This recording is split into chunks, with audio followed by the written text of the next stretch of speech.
So I called the police on her. My wife is still very upset with me for this, but I didn't see another way to help her out short of physically forcing her boyfriend out on her to stay. Before the cops came I flushed the blow down the toilet, but they found that she had some grass. The boy was asked to leave and my daughter was told if she tried to leave, they would take her to a youth detention center for a few days. Well, since all of this, my daughter has been grounded and is not allowed to see this boy. It's easy for me to blame it all on the boy, but I am sure I failed somewhere for my girl to act this way. Apparently she is talking to my wife and asked her about going to some festival Juggalos and ICP has. I looked it up and it sounds like bad news. My wife said she could go without talking to me. I am at a loss at this point.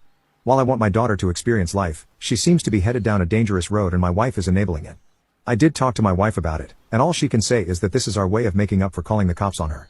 I thought about how I could make my wife see what my daughter has gotten herself into when it comes to this lifestyle, so I figured I could show my wife a couple of the videos about the festival she just gave her permission to attend and she was horrified by the substance. We agreed that my daughter would not be able to go without adult supervision. So, there's a guy I know who at some point has actually gone on tour with ICP and I reached out to him to talk about it. He had some interesting and good insight on them and made me realize that the problem here has little to do with the music my daughter is listening to. It is more about something she is going through and we need to figure it out along with her and help her. Now for our son. After my wife and I talked about the situation, we decided it would be best if we had a friendly conversation with our daughter. One that would not include yelling from my wife or myself, even if our daughter raised her voice. We were going to tell her our decision on the concert and see if we could find common ground on a few of the other issues. So last night, we sat her down when she had gotten back from hanging with her boyfriend. He came with her. He needed to grab something that was in her room. He stayed for 30 minutes before leaving. When he left, my wife and I asked our daughter if we could have a chat. She resisted at first and tried to walk away, but I said, "Please daughter, I just want to talk. I'm not going to yell. I just want to know what I can do to be a better father." It worked, even if she looked annoyed.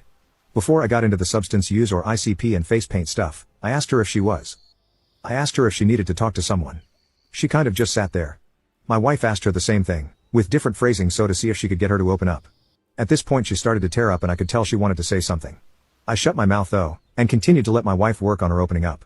Since we have been clashing, I didn't want to ruin this opportunity. After a few minutes, she basically stated she was still having a hard time about her best friend's aside. All this time, my wife and I thought she had moved forward with that, yet she was still trying to work through it. We all cried and after several months of her not allowing me not to hug her, she let me. You can now check if there is a part 3 by pressing share and more.